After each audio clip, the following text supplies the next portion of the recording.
ভাত খালে দাদা কি চব্জি টেঙা আৰু মাছ হা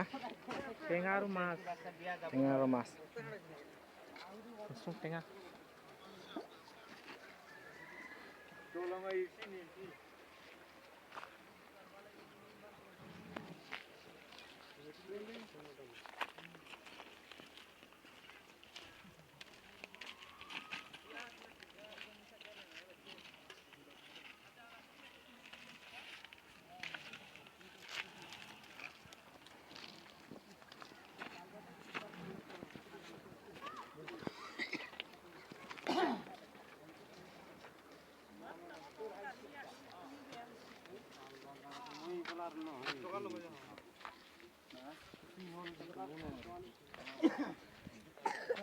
কালভাৰ্টেৰ সিবাৰ যদি সাক্কাও কৰে তা উঠাইতে সাক্কাও কৰা হইবে